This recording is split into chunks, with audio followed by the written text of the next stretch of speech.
Today we're talking about cardiac arrest in the workplace.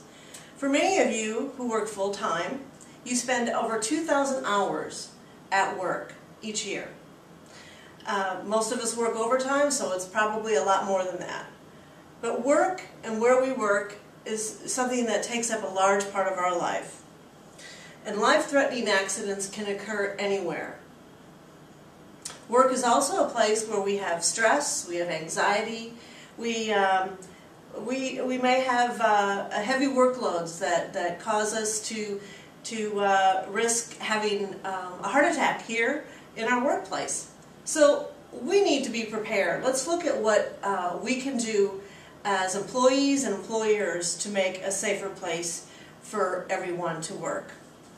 First of all, CPR training is something that is a must for workplaces. There are volunteer agencies that will come out and train us to have certified CPR technicians available. One other thing that many businesses are doing are having an automatic external defibrillator on site, also known and referred to as an AED. Many public spaces are also providing AEDs for their patrons to use in the event of an emergency or heart attack. So in order to understand the risk of a heart attack, we need to look at the definition of what cardiac arrest is.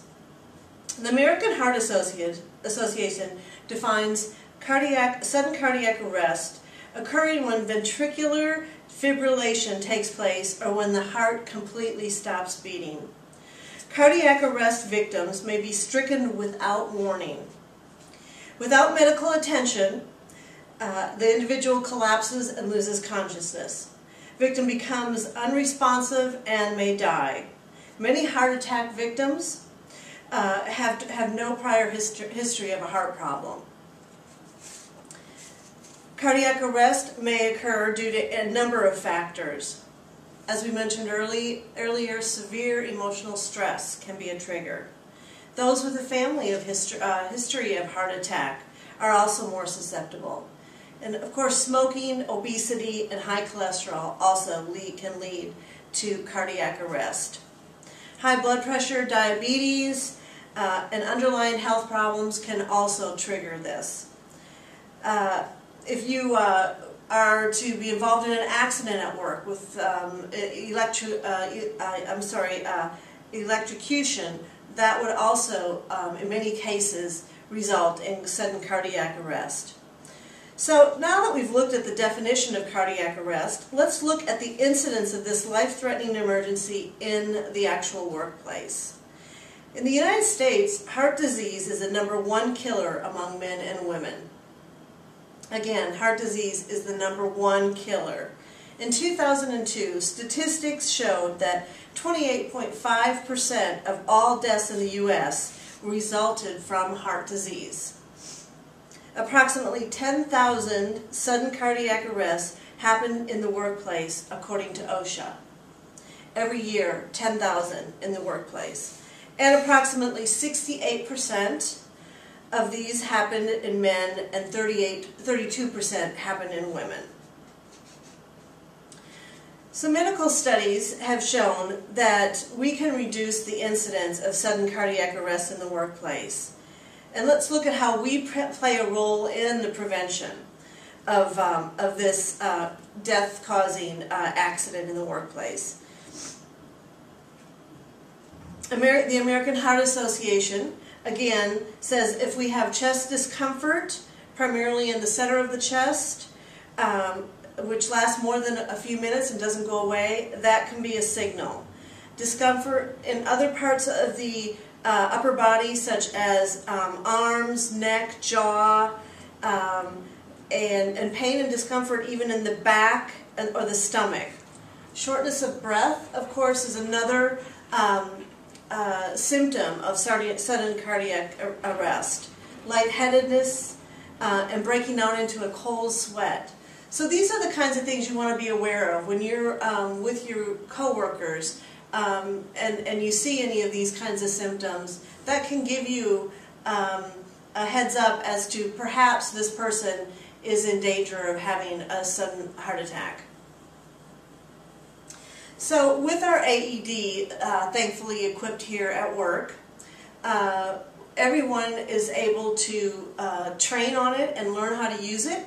Furthermore, even if you are not trained on an external defibrillator, studies show that because they are so easy to use and friendly, user-friendly, having directions right on them, people are better off trying to use these to save lives than not using them, even in untrained situations.